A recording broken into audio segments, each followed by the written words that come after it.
Welcome, Professor Weiss, on our channel. Would you like to introduce yourself? Sure. So my name's Elizabeth Weiss. I'm a physical anthropologist, which means I study skeletal remains, in my case, skeletal remains from the archaeological record. So basically prehistoric remains for the most part. And I use this to reconstruct past people's lives from cultures who didn't have a written language, so who couldn't leave their history, their story. And that's one of my passions, is to try to tell these people's story the most accurately as possible. Because of my strong defense of preservation of skeletal remains so that they should not be reburied, I faced severe cancellation attacks, including my university locking me out of the curation facility where the skeletal remains are collected, the Society for American Archaeology canceling a talk that I literally pulling the talk from their conference. And then even just last year, almost a year ago today, I was canceled by the American Anthropological Association for arguing that in order to best understand human evolution, human biology, and human prehistory, we have to take into consideration sex differences in bones. And that sex is binary, male and female, which just seems such a normal thing to say until it wasn't, right? And throughout this time, I was at San Jose State University as a professor. I spent 20 years there. And throughout this time, I had always been open about my perspectives, but it was just when I published a book called Repatriation and Erasing the Past, which came out in 2020, that the cancel culture mobs really came after me and started making my life difficult, so to speak. And since then, since 2020, I've faced multiple cancellations, but I've also gained a much greater understanding of how my concerns on past peoples, on the preservation of collections, is actually just a sliver in the whole woke culture. And therefore, some people may say, oh, well, this is really a niche topic, the reburial of skeletal remains. But it's not. It's just one aspect of the greater attempt to erase history, erase prehistory, and tell just a woke narrative, with the focus being on identity politics and not on trying to figure out what the truth is. And so from 2023 to 2024, I was a faculty fellow at Heterodox Academy's Center for Academic Pluralism. And when I went there, I did a project on looking at museums and how they represent present and display Native American cultures and other aspects of history and prehistory. And I found that perhaps not surprising to those who worked in museums throughout their life, but surprising to me that museums are even more woke and more entrenched in identity politics than universities. But I spent that year in New York City looking at museums and exhibits and really discovered the severe problem of bias that the museums have, and of identity politics basically controlling the narratives that they're telling to their visitors, of course, many of whom are school-aged children. I came back from New York just a few months ago, end of August, to basically begin my retirement and continue my writing and research. During the throughout my time in New York, I was also thinking about writing a book about my experiences, and so I wrote my latest book, On the Warpath: My Battles with Indians, Pretendians, and Woke Warriors, which really is an autobiographical memoir of my cancellations. It published by Academica Press, and it came out in about June or July. So it's, some people have criticized it for not being academic enough. It's not an academic book. It's not a textbook. It's a popular science memoir or autobiography meant to, educate the wider populace of what's going wrong in universities and museums, anthropology, and this postmodern world we live in. Yeah, we've put this in our questions, but first, let me try to summarize your role. So you speak on behalf of those who left no written record, who could leave only one record of their lives, their bones. So you Correct. speak on their behalf, and the people, the self-appointed people who supposedly defend those long dead people, the woke people, they want to shut you up. Effectively, they want to shut up the account that these people left with their bones. Is that a fair summary? Yeah, I think it is a fair summary that they don't want the true story of the prehistoric past to be told. And the reasons why are multitude. One thing is they want many modern tribes really have no or very little connection to past peoples, because of course tribes merged, they replaced others. Human history and prehistory is full of one group replacing another, and so to try to draw lines of who's related to who is difficult even in historic times. But then you go to prehistoric times, and there are remains, human remains, that literally cannot be tied to any one group because their peoples have died out. But this is not the narrative that modern Native American tribes engaged in repatriation want to tell. They want to tell the narrative that their tribe, have been here from the beginning of time. But they also want to erase some of the things that we might think are ugly or distasteful to learn about these individuals, such as evidence of violence or evidence of disease. One of the things is that, when I wrote the previous book, Repatriation and Erasing the Past, I looked through the literature, not only of literature that is given to university students, but also government-sponsored literature that is provided to elementary and junior high and high school students. So these are your K through 12 students about Native Americans. So these would be lessons oftentimes that would be provided in history class or in social studies class. And they were full of unbelievable absurdities, such as there was no violence there was 500 years of peace before the Europeans arrived on the American continent, on the North American continent. The white people brought the violence. There was never, or there were no diseases. Well, if you're an anthropologist looking at skeletal remains of prehistoric populations, not only do you find lots of evidence of disease and injuries, but the people died young.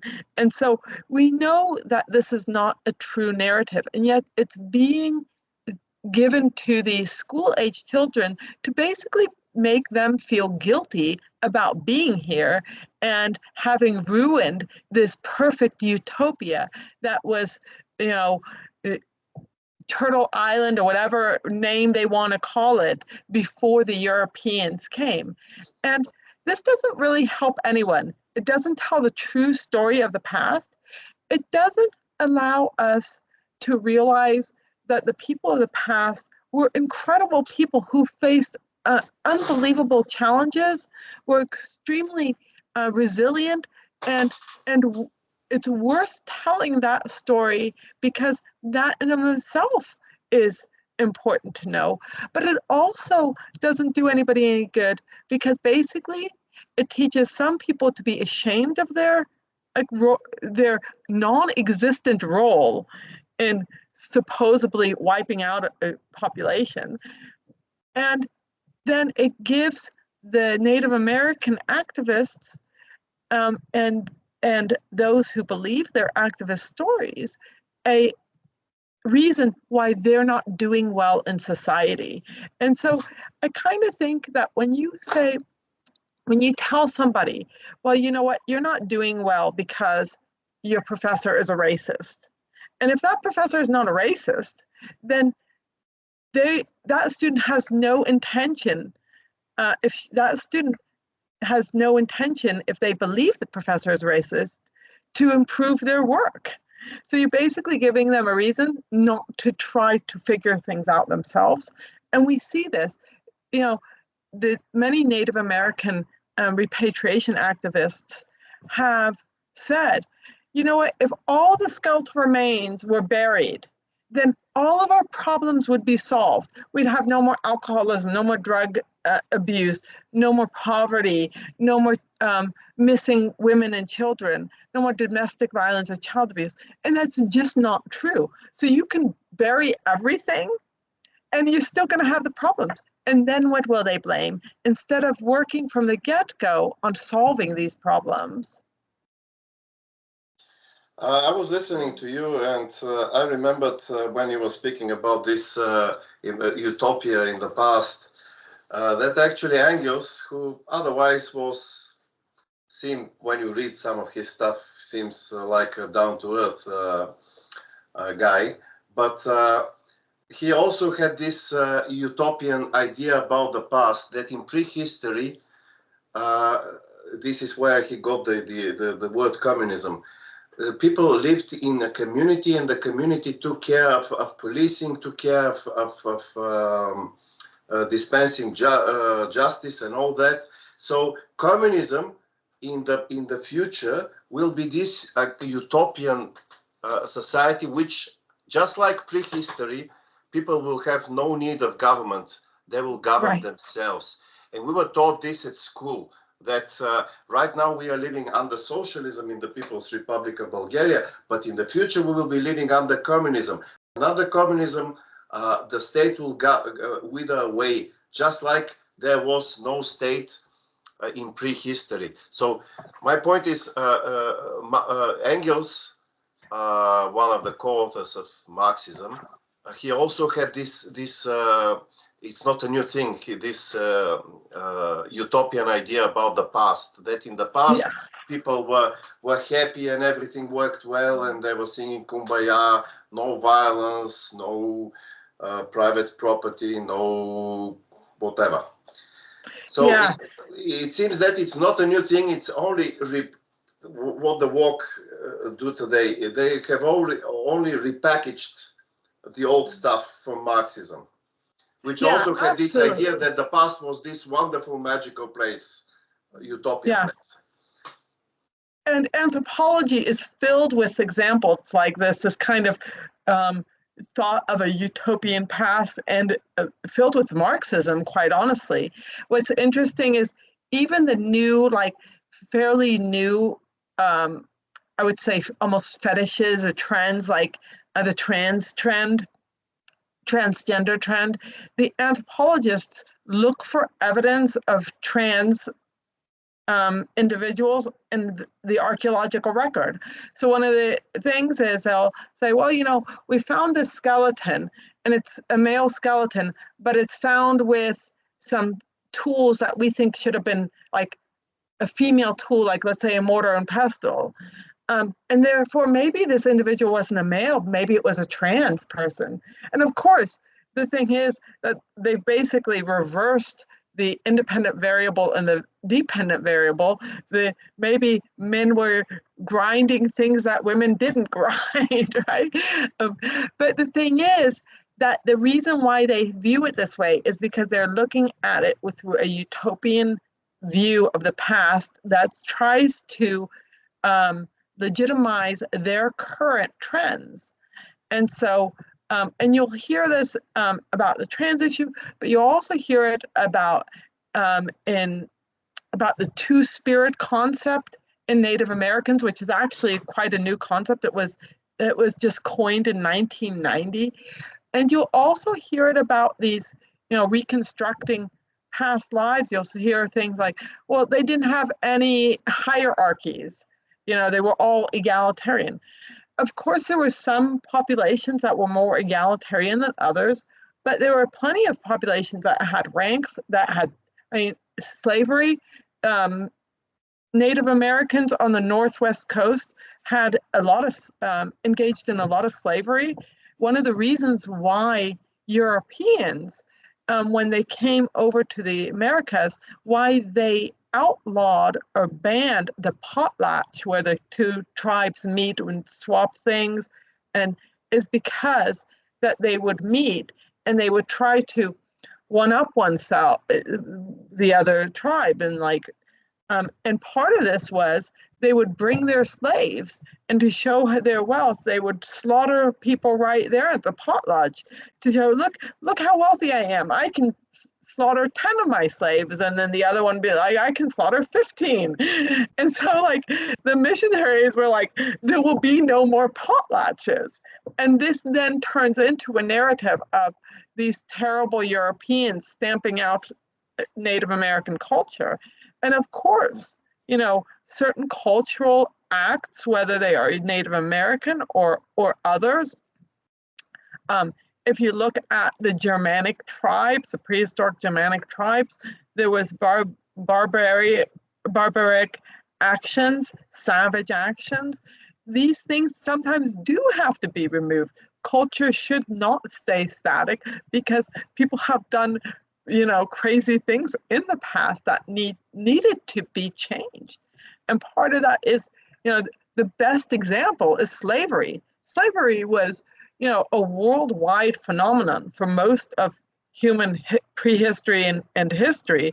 And we should be thankful that it's not that widespread anymore. And there's still pockets of slavery, of course. But, it's a testament to human organization and human progress that slavery has been so widely eliminated. And yet you could say, well, that was their culture. Why shouldn't they have been able to do that? Because, one of the things is, regardless of, your religious beliefs or so, we all kind of grasp the idea that it's immoral to take other people's freedoms away, and it's immoral to treat people other than you would be wanted to be treated. So if you think, if you're nice to somebody and they are rotten to you, you don't need a real deep concept of morality to understand that that's something that almost everybody despises and works against. It's called fairness and justice, and so I think that we've actually come a lot farther than people would expect, and part of that is because of eliminating certain cultural practices. Well, I'm listening to you, and I realize that they have a good reason to cancel you, because you're in the way. Because they control the present, more or less, so they must control the past in order to control the future. So I'm referring to George Orwell. Whoever controls the present controls the past. Whoever controls the past controls the future. It's very true. Much of what goes on in the West today looks like a deja vu to me, because I lived under a woke system of sorts, under socialism in Eastern Europe. And because they controlled the communists controlled the present, they controlled the past. And the past was this place where always the poor were exploited. So the rich were the baddies, the poor were the good ones. And whether you talk about slavery or feudalism or capitalism, it doesn't matter. It's always the same story. The rich exploit the poor. The poor are the good ones, the rich are the bad ones. And we were so fed up with this. This is the difference, though, because we didn't take any of this seriously. At least by the time I was around in the late 70s and the early 80s, for us, this was white noise. While today, the woke culture is taken very seriously, and its version of the past also has to be taken very seriously. So this is where like I said, the two systems differ so far. And I'm listening to you, and I also remembered a weird fact that some Russians believe that the Russians are the first people on Earth. You were talking about the tribes that want to be believed that they live there forever, and they were the first. So some Russians believe that as well. Some Russians actually try to prove that the Russians have built the pyramids in Egypt. So we are laughing here, but they take it seriously because they have certain ways, certain things not going well in their lives, and they need a compensatory mechanism to believe that they're great after all. I mean, they may live in a corrupt country. Their country may be a failure in so many ways. Their roads may be full of potholes, and they may be humiliated by the organized crime and that and this and all this that Russia is, and poverty and so on. But they are great because they build the pyramids. So right. And you know, it's kind of interesting you're mentioning that for a couple of reasons, because there are multiple other examples of claims of false claims of having built the pyramids or so, or having been the oldest.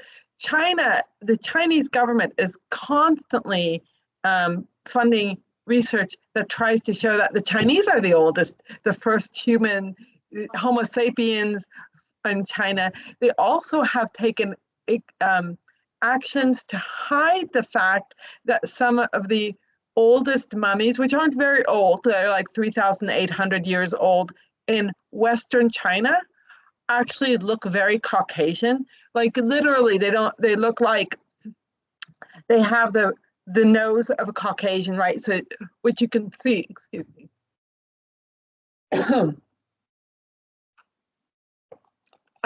Which you can see because of how the bones are here. They have light colored hair and so forth. So these mummies are likely like from the Caucasus region, and they've, you know, the border of what really is Mongolian China is probably smaller than they would like to believe. Yeah, the mummies don't cooperate with the Chinese government. Exactly. And then you think about, so that's one example. Then another example is the African Athena, an African, you know, the claim that Cleopatra was really African, that the African peoples, you know, built the pyramids, that this is all, you know, African, and, you know, as opposed to in really sub-Saharan African, and as opposed to the Middle Eastern and the, you know, Mesopotamia and so forth region. And if, you know, I lived a year in Egypt, and I spent 2 months in Kenya. And one of the things you see in Egypt and in Cairo is that there's a huge diversity of types of people. And you can really see the difference between, like, say, the Bedouins and the more northern and the Africans. But there's the African Athena argument that has been taken up by African Americans who are arguing that no, the pyramids and Cleopatra and so forth, they are all from sub-Saharan Africans, not from Middle Easterners. And so that's another example. And then there's other, you know, the many of the indigenous populations around the world, the Australian Aborigines, the Maori in New Zealand, and then the North American Native Americans, they all claim, independent origins. So like that they didn't evolve from another group. And the oldest reburial actually is in Australia from Mungo Man that was 42,000 years old. Had nothing to do with the modern Aborigines.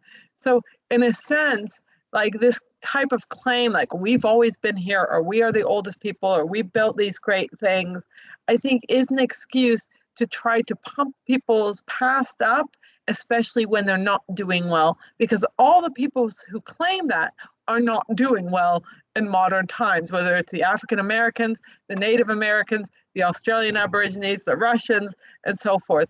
And kind of this kind of claim that, oh, yeah, we were great in the past.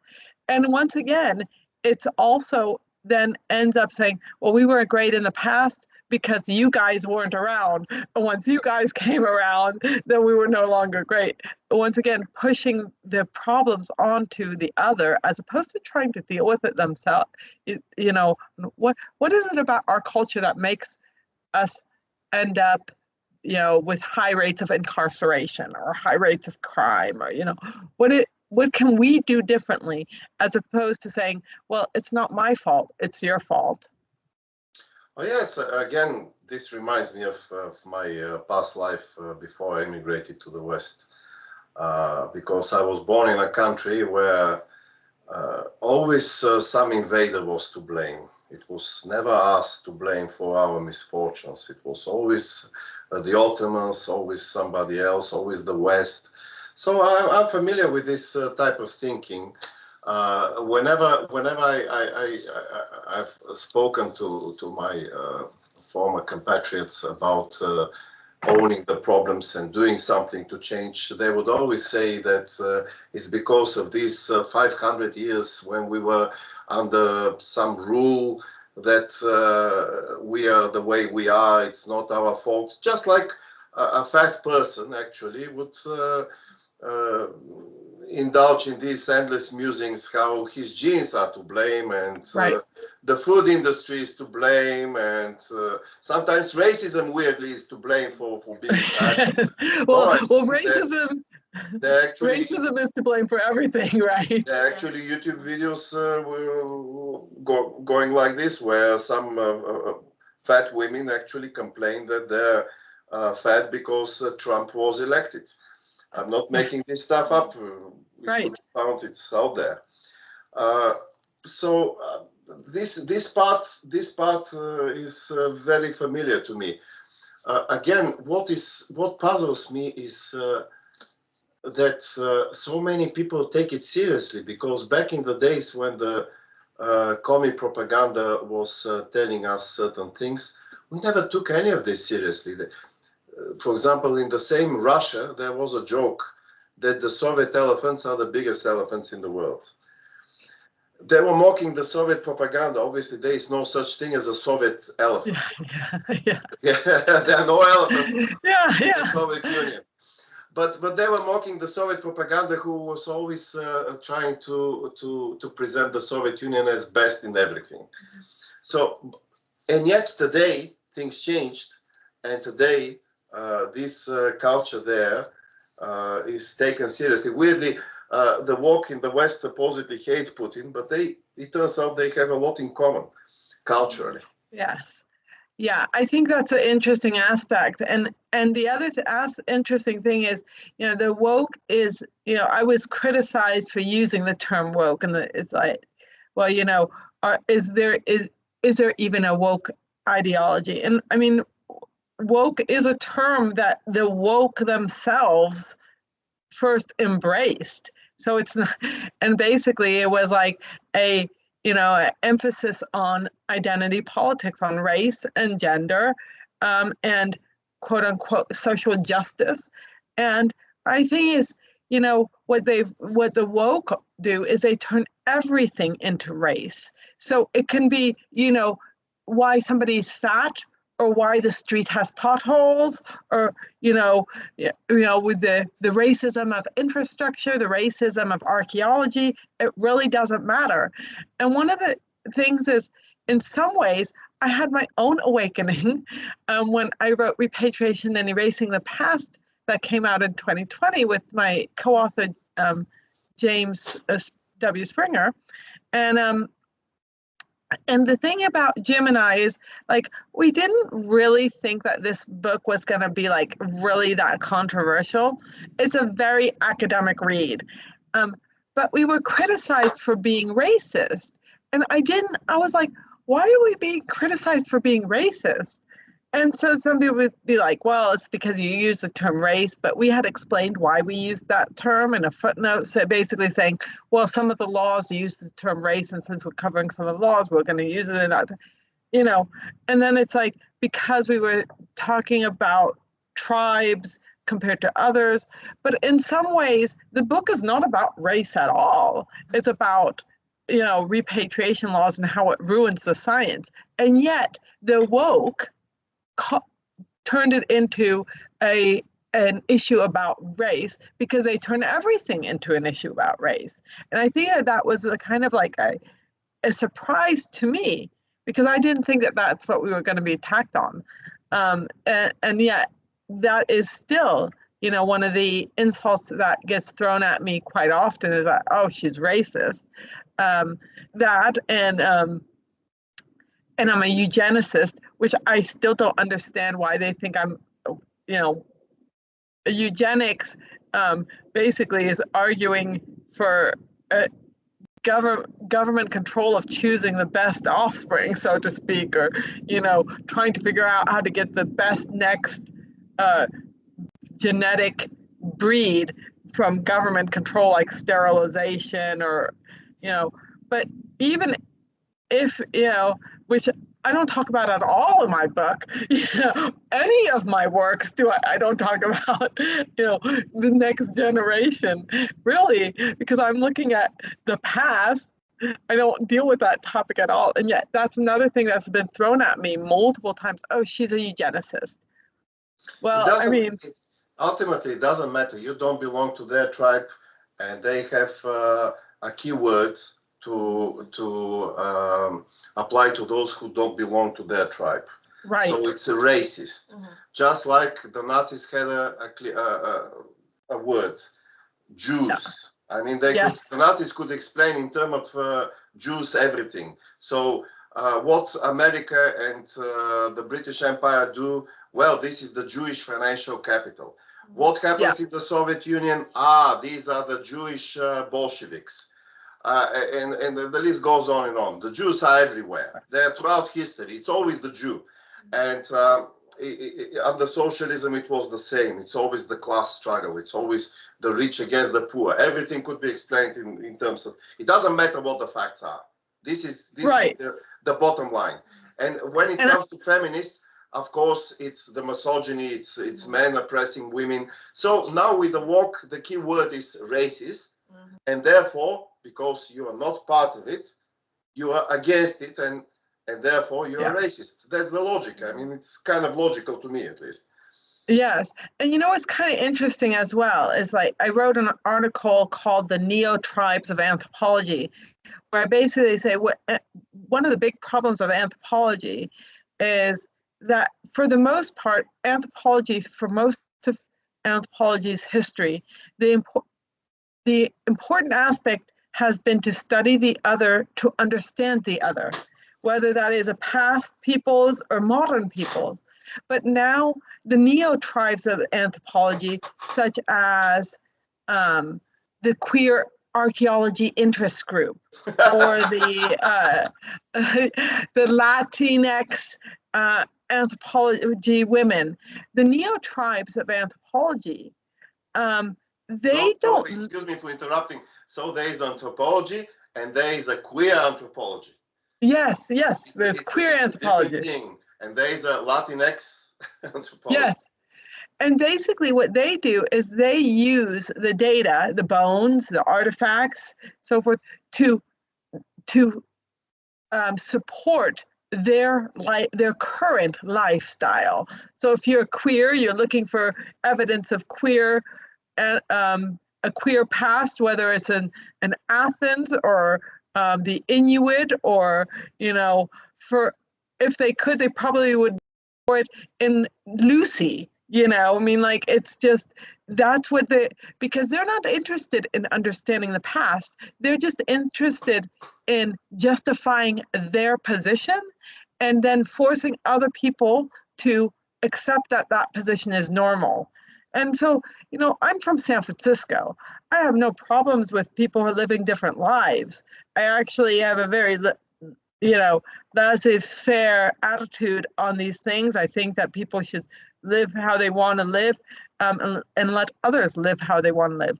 I do have a problem when they start saying, you must accept our lifestyle as normal, or you must allow us to indoctrinate kids so that some of them will become like us, or you must allow us to mutilate children so that they too will be trans.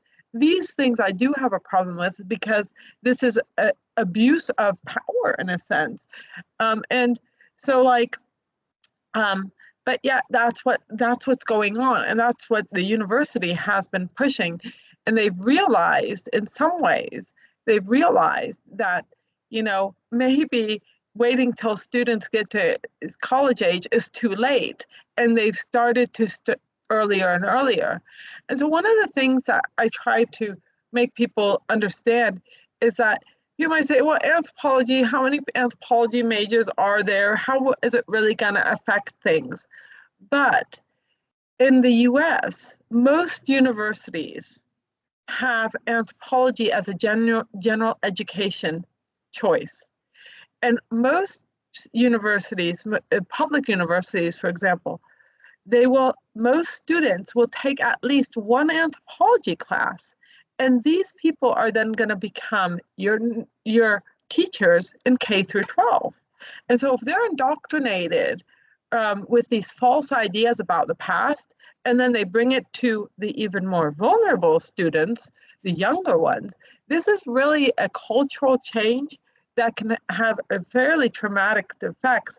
And I think that that's why we see some of these transgender things, exploding as they did, because of the impact of not of college professors, but of teachers who went to college, who were taught by my colleagues, so to speak, right? So I think that that's another aspect of that. Yeah, I'm listening to you, and again, so many parallels come to my mind, like the Nazis who had this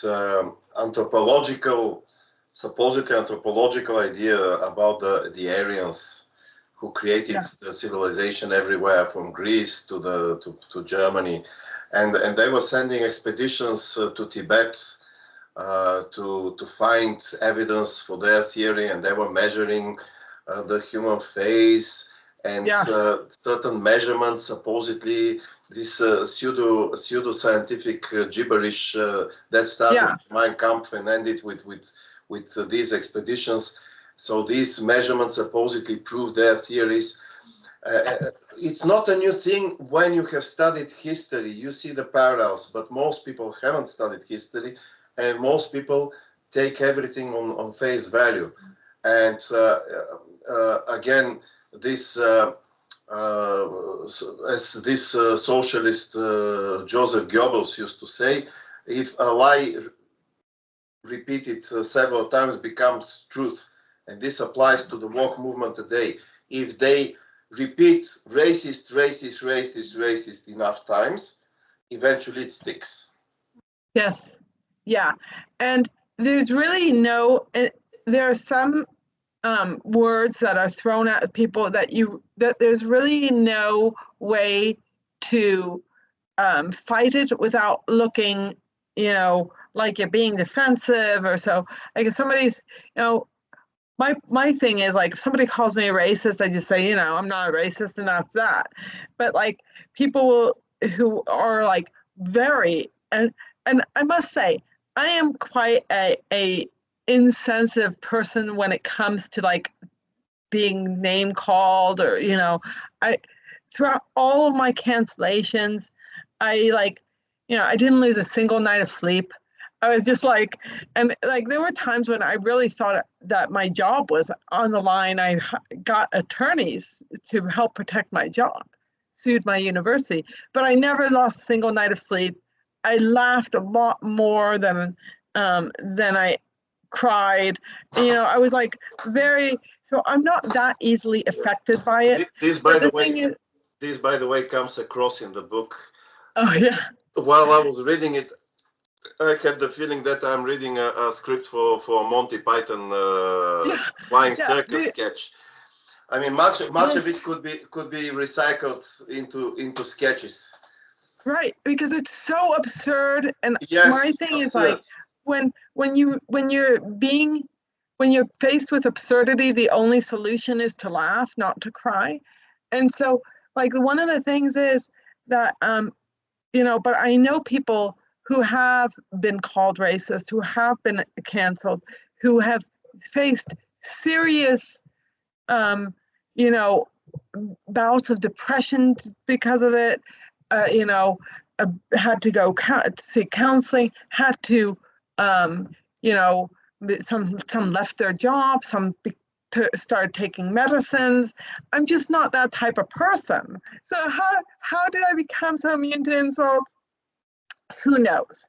And in the same token, does that immunity to insults mean that I came to perspectives that others might not have been, which is another part of the wokeism? How many people agree with me and just won't say it because they don't want to face the same attacks that I have, And I can tell you, I get emails with people who say, I agree with you, but don't use my name.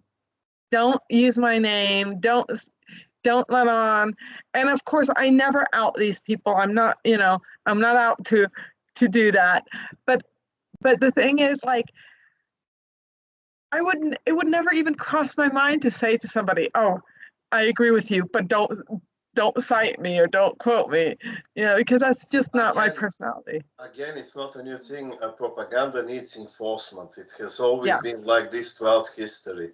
Obviously, the socialism is, again, the first thing that comes to mind, and Nazism as well, because if you say a political joke under both regimes, you could end up in a concentration camp.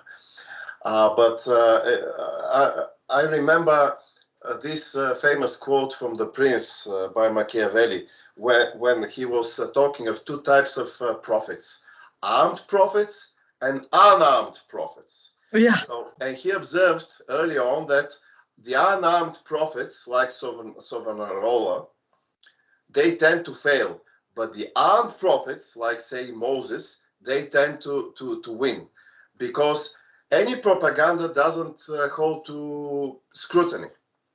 Yeah. I mean, if you could discuss openly everything, eventually it turns out the propaganda is hollow. The propaganda is propaganda. But if you could say I like to give this example from the Soviet history, why the Westerners don't get it. So in the West, you do these discussions on places called forums, online, and somebody calls you names, and you say something, and somebody else calls you something, and that's it. This is where it ends usually. Now in UK these days, it may not end there because we are gradually losing our freedom of speech over here. But United States, this is where it ends. But this is not how things were in the Soviet Union, because in United States, if you say something on a forum that's not the right thing to say, the worst thing that could happen is that you will be banned, your post will be deleted, something along those lines. But in the Soviet Union, they could come to your place in 3 in the morning and take you away and beat you up and make you disappear. So the propaganda, the Soviet propaganda was, and the Nazi propaganda, they were both convincing for that reason, because they were backed by armed force. Yeah. Yeah, and you know, it's, and you here, know, here the walk. This explains why the walk are so sensitive and so much want to cancel everybody, because without these cancellations, without the fear, everything they claim will crumble. yeah, and you know, it's kind of interesting if you look at my own family history. My mother's German, and you know, her parents were very much against the Nazi regime. They even helped hide Jewish families. And one time, my mother's the youngest of 12. She was born in 45, so she heard these stories, did not experience them, but heard them from her parents and her siblings. And one of her siblings was, you know, outside in the street when the Nazis came by, and he did not salute. And they came then to her parents' place and tried to basically put the parents in jail. And at another time, there was they actually did jail my grandmother for like a couple days because of not following certain Nazi requirements. So that's, you know, my mother's side. But and on the during earlier during World War I, one of her, I think it was her uncle, was shot by the Soviets because they basically came into his home and they found a uniform, and they were like, you know, that of the uniform of the other side, and basically said, you know, this is your uniform. You said you had not engaged in the as a soldier. And he's like, that's not my uniform. It doesn't even fit me. And yet they still shot that uncle for being an enemy of the people. So in a sense, you know, they had it coming from both sides in the family. My father's side is Jewish, and many of his relatives, of course, left to the States, some of whom then changed their religion. But those who stayed in Europe, many of them ended up dying in the Holocaust. So I think what some people from the US don't really quite realize is that it was both sides that really attacked people, went to their homes because they didn't follow a simple rule, didn't salute, were believed to be an enemy of the people. And it was both sides, and sometimes both sides within a single family. And so I think that that's something that just people don't quite grasp, because they either think, oh, you are on this side or that side, or your family was experienced negative things from the Nazis or from the communists. But a lot of times it was from both. And so that's, you know, and how similar those regimes actually were, how similar the treatment of people were in those, in both in the communist times and in the Nazi times. They're both socialists in a way. The National Socialism is Nazism, as you know. And so it shouldn't be surprising that there are crossovers and similarities in many family stories. Well, today we were doing a few shorts dedicated on this subject, and we just made a few quick calculations. And it turns out that roughly they were murdering people at the rate of 2 million per year, Mm-hmm. Both regimes. Right. So National Socialist Germany existed for 12 years, exterminated something like 20 million people. The Stalin's regime, Stalin and Lenin, because most of the people under Soviet socialism were exterminated under Stalin and Lenin, they exterminated between them something like 60 million people. And when you begin to calculate what it makes per year, roughly the number comes close to 2 million in both cases. Yeah. So it's interesting, this coincidence. I don't know if it's coincidence or if it's something more, that they were exterminating people roughly at the same rates. Right. When you account for the duration and then the other factors. Of course, it's more complicated than that, because Nazi Germany, National Socialist Germany, was not just Germany for much of this period. It encompassed a large part of Europe and so on. But still, the numbers are comparable. Yeah, and you know, in a way, we forget that this is not even that long ago. It's not even 100 years ago. So it's and I think that that's another thing is, this is actually recent history that that you're talking about. It's not even that long ago. Oh. Yeah, I want to go back to your book. So we would like to congratulate you on the first of all on the title. It's very well chosen. When you read, especially when you read the book, you get it that it's not about Indians, not even about Pretendians, that it's about the Western society become tribalistic. It's not the Indian tribes. It's we're the tribes. We're the tribes. We're the tribal people now with this culture war. Your book is not just about something that happens in academia. I have the feeling that if 1,000 years from now they read this book, it will be read as a document of the times when the West reverted to tribalism. Yes. When the West was de-modernized. Yeah. You talk about, you explain briefly what postmodernism is at the end of the book, but reading your book, I have another idea about postmodernism, that postmodernism actually is getting rid of modernism. Yeah, it's a demodernization, right?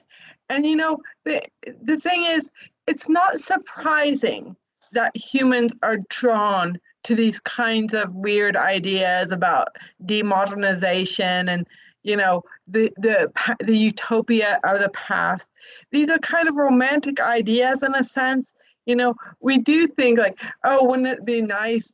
I live in Arizona, and we live on a pretty big, like 3 acres of land, and right off of the trails of national park. And it's like sometimes I think, oh, wouldn't it be nice if there weren't all these houses and all these cars and in the past, and this kind of romanticism. But then you realize that in those past days, that if you wanted a bottle of milk, you couldn't just spend 5 minutes in your car and get it. And you should come to reality, back to reality pretty quickly. That, okay, I got, hurt myself on a rock here on my walk. And it's going to be perfectly fine. I'm not going to die from it because I have antibiotic cream, And so you come back to the reality of modern life very quickly. And that reality of modernity includes accepting that there are truths, and that we shouldn't be looking towards witchcraft or towards, listening to only the elder about what he said, use this or that to resolve this issue, but rather really figuring out any truth, and whether that is a truth of something as simple as, what to do if you're injured, or whether it's the truth about what past people's lives are like. That's what modernity is about, is trying to figure out truth and using that for a better life, as opposed to postmodernity, which is just trying to listen to the victim's narrative and figuring things out like that. I mean, if you think about another woke movement, postmodern woke movement, is the Me Too movement. What was their line? Believe all women. some women lie. And so in a sense that again, it's this kind of like, okay, so it's a little different from the past in the sense that that it's not the men's words who count, but basically it is still that kind of pre-truth of it's important to get to the bottom of it, and it's not good enough just to listen to a narrative. Well, in prehistory, truth was what we claim, and lie was what the others claim. That's true, yes. It was not about arguments, it was not about facts, it was not about scientific evidence, it was about us and them. Yeah. So and we were the true people, we are those who are truthful, and the others are the liars and those who are not real people. All this, yeah. If you begin to study history, obviously you encounter this again and again. And it was only the Western society that broke with this tradition eventually, especially with Christianity, when we began to think whether the others could also be human and whether the others could also say something that's true. I always remember this quote, a famous quote from where Jesus says, let the first one without among you who has no, I'm reverse translating from Bulgarian, by the way, so I'm thinking I haven't read this in English to begin with, so I may not quote correctly. So let the one among you who has no sin throw the first stone. Right. So this is the first time I can think of in history when somebody says basically, the way I understand it, don't assume that we are correct. Don't assume that you personally are the right one. Maybe you are not. Think whether the other one may be correct. Yeah. Think that maybe your ways are not the right ways. Right.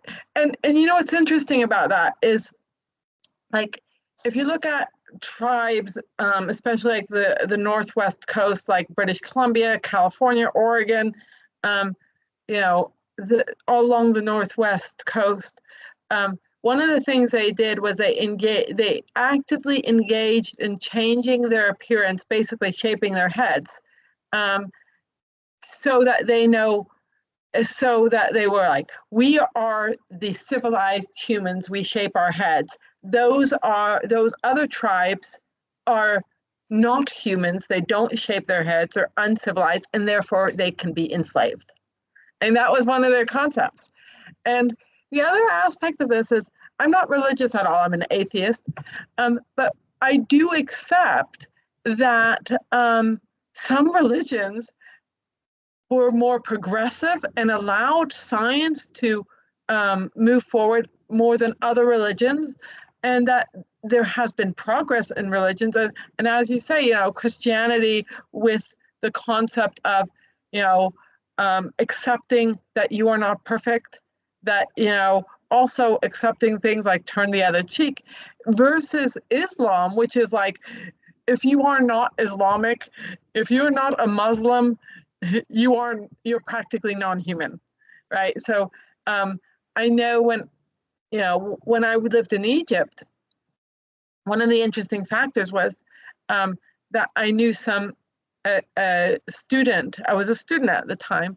I knew a student who basically could not rent a apartment, a flat, because he was Jewish, and they knew he was Jewish from his last name, and when you filled out the things, you had to show that. And I had no problem renting out an apartment, and I think it is because nobody thought my last name was Jewish. My last name's Weiss, of course, which is a Jewish last name, comes from my father's side, who was Jewish.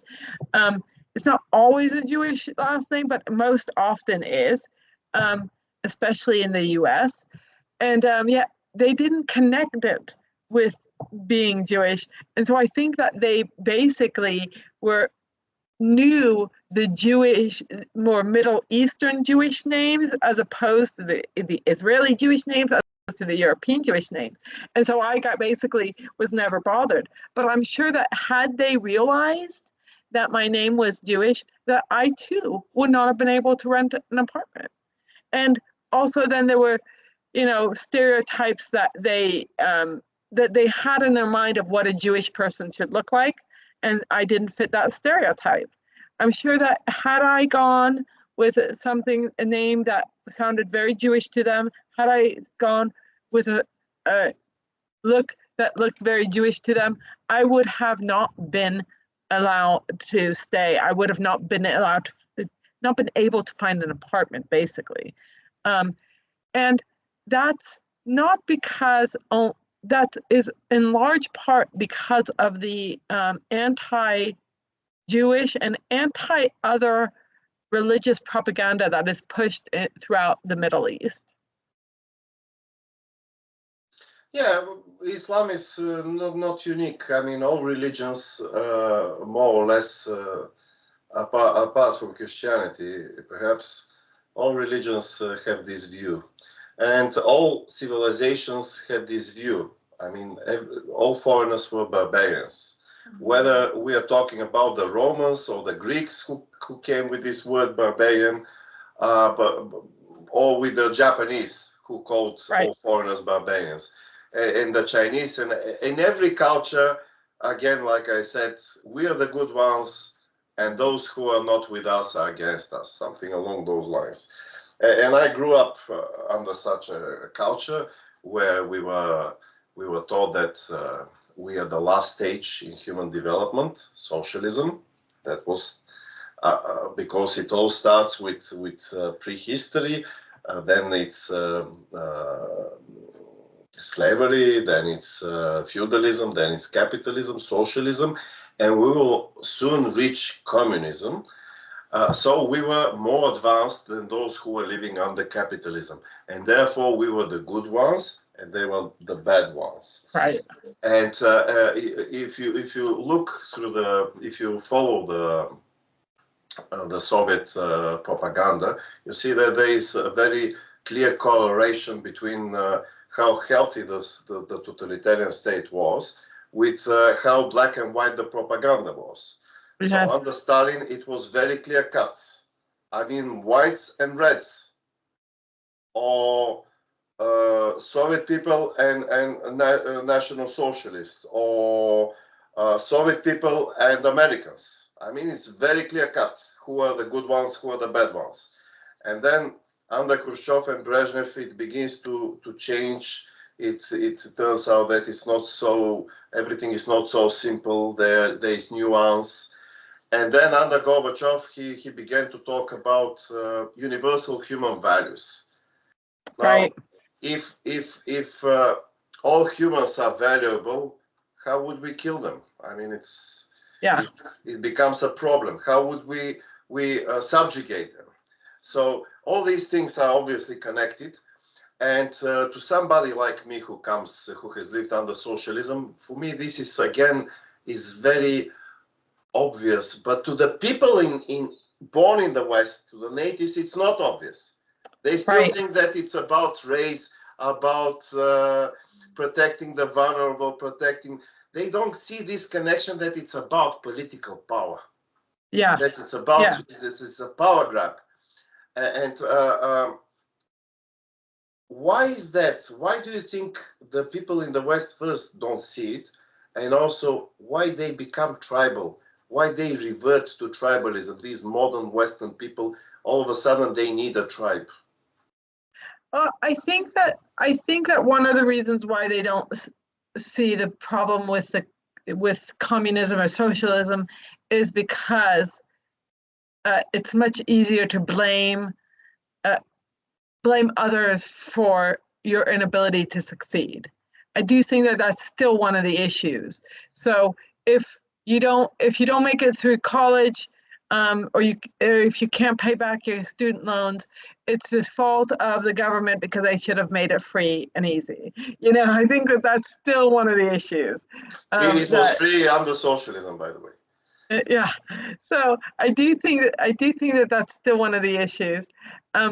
but I think that one of the reasons why people have become more tribal again, and I do think it is again as opposed to something new, is as people get more separated from others who think differently, they are in their echo chambers and they're able to surround themselves with people who just think like them, and the other is the enemy. And I think that that's what's happened in part in universities, is that universities have become too one-sided, and so anybody who speaks out is going to be the enemy. So, for example, if you ever seen any of Lee Jessum's work, he's a psychologist and he's done work on looking at political diversity in universities. And there's some absurd graph where he has like the number of the number of Republicans for every Democrat in the university. And I think that he looked at something like 158 anthropology departments and didn't find a single Republican. It's this kind of, level of absurdity, of unbalanced absurdity that makes people who go to the universities, they live in an echo chamber. And then when they do that, even though some universities are incredibly diverse with color, religion, age of student, but they're not diverse in the ability to think for oneself. I also think that, in my mind, America is built on individuals, and the individual freedom and individual liberty is like a part of the American story. And this has become kind of villainized by the liberals. And I remember one of the times when somebody was criticizing me.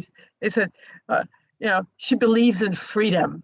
Like this was a bad thing. Like she believes in individual freedom and liberty.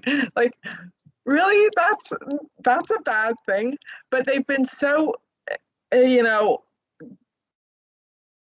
covered with their echo chamber of everybody who they're around thinks like them, and then they want to find groups that are even smaller within that, so then you get those kinds of like, here's another one, like the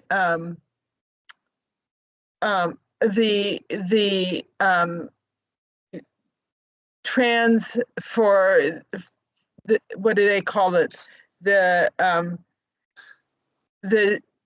trans forensic group that doesn't want people to identify whether a body that's discovered in a crime scene is male or female because it could have been trans. So you don't want to misgender this homicide victim, as opposed to saying, well, you know what, we can say, is this male or female? And then we can also add in there, is there any evidence that they lived in a different way? But they don't want that. They want to get rid of that normal aspect of male, female, so that they're pushing their tribe to the front, and any suggestion that anything other than what their tribe believes is normal is going to be wrong. So I do think that that's the other thing. It's like,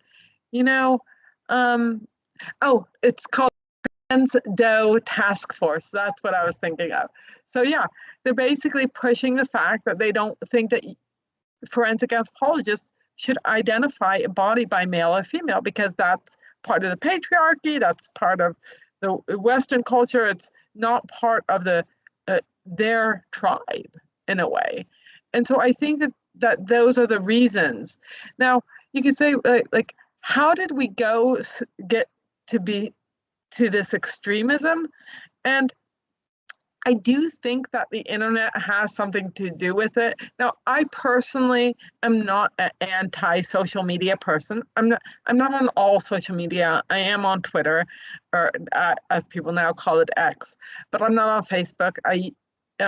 I do sometimes look at Facebook through my sister's account, but I don't have an account. But like, I'm not like complete, like, oh, it's I'm anti-social media or I'm anti-computers, but I do think that moderation is a good thing.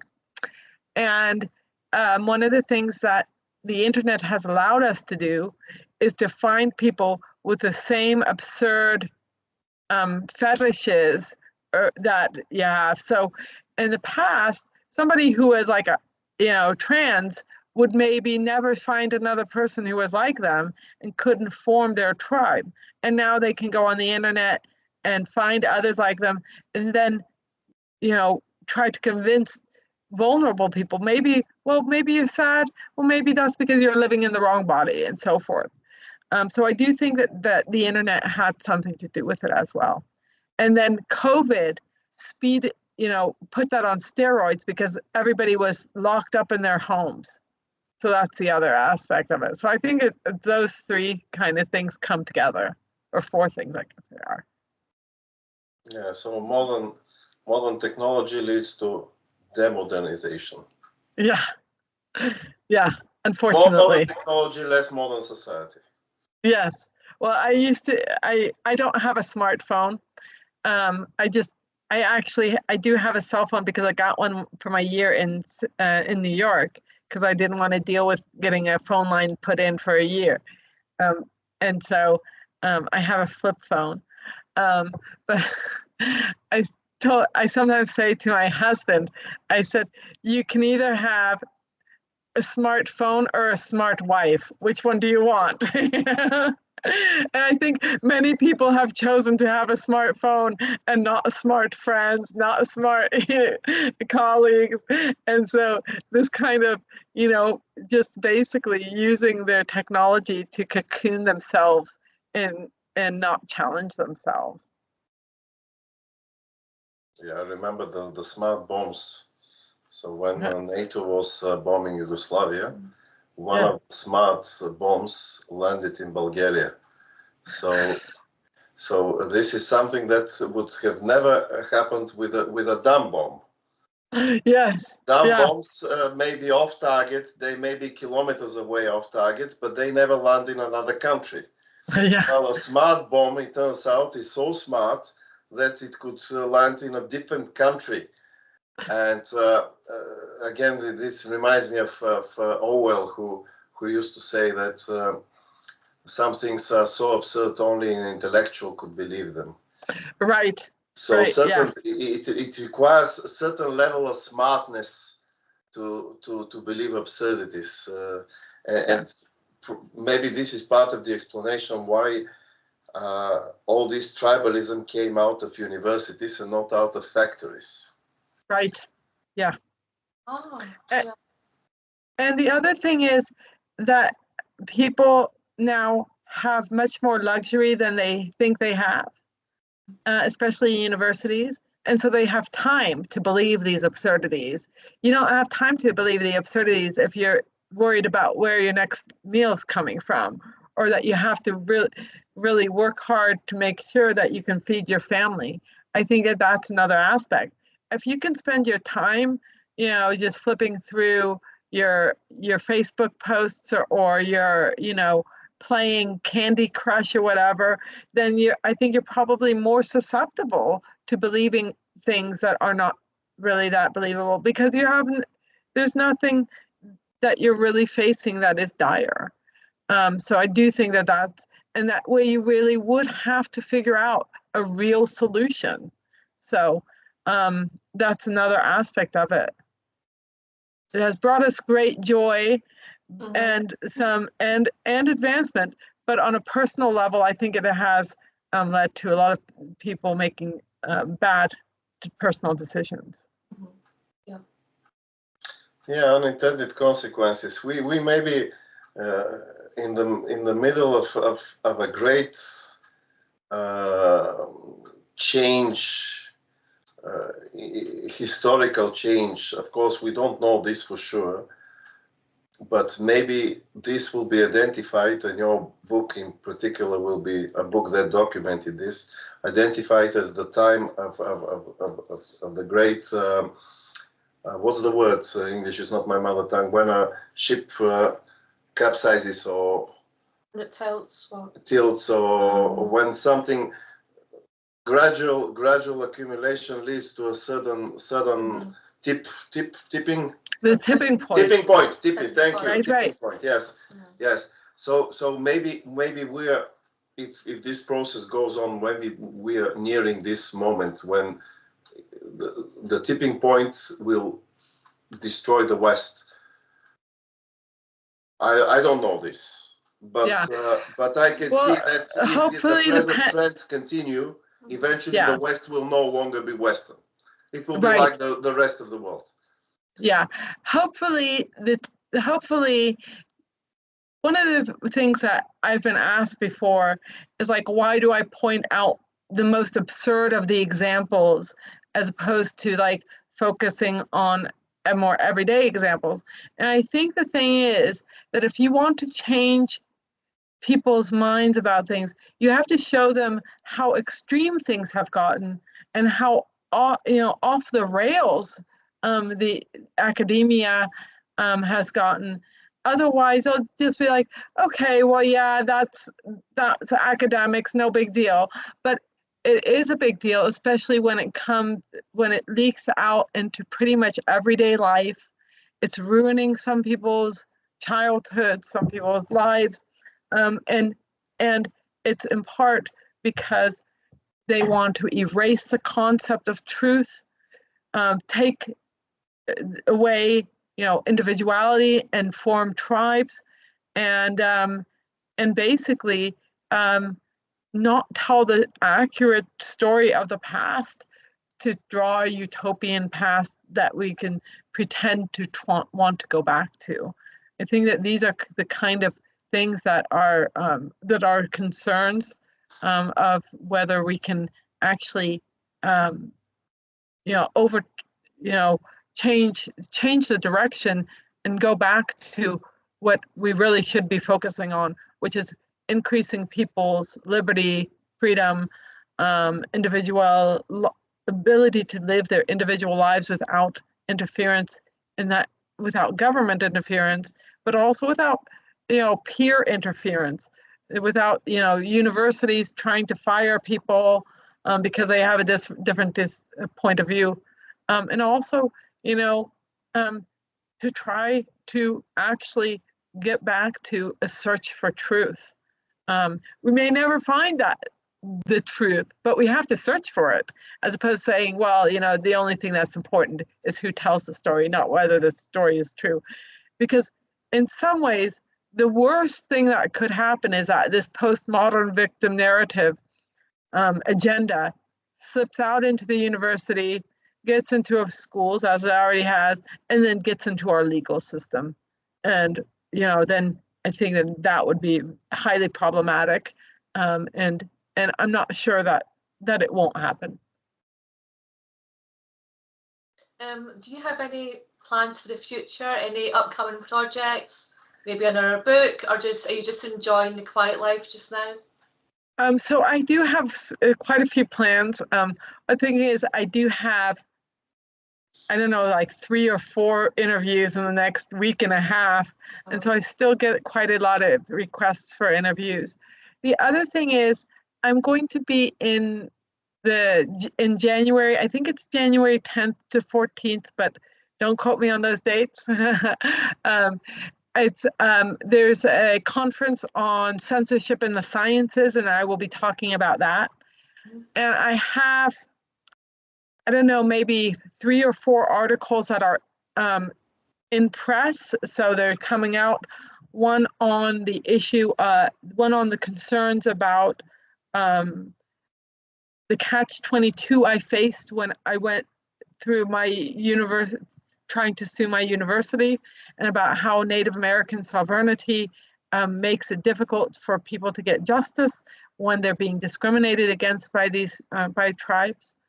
And then also, I have data that I'm going through and hope to have some new research on skeletal remains, be they X-rays or photographs data that I'm going through currently.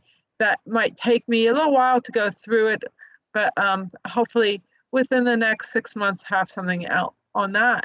So I'm still very busy, even though I can't express how glad I am not to be literally in the university anymore. But I am still very busy right now. So we will see what happens. Mm-hmm. Sounds good. Yeah.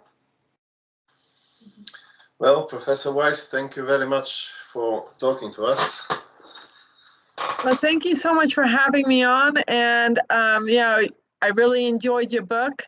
I'm glad you enjoyed mine. What I want to make a plug for Academica Press, who is the publisher of my book. One of the things is that they were, I went with them in part because I knew that they would not be censoring me. And so they let me choose my own title, my own cover, and did not censor any of my things, which was kind of a concern of mine. And they're, you know, free speech absolutists in that sense. And I'm thankful to, for them for publishing it. Okay. Thank you. Yep. Thanks very much, Professor Weiss. Thank you. Bye-bye now.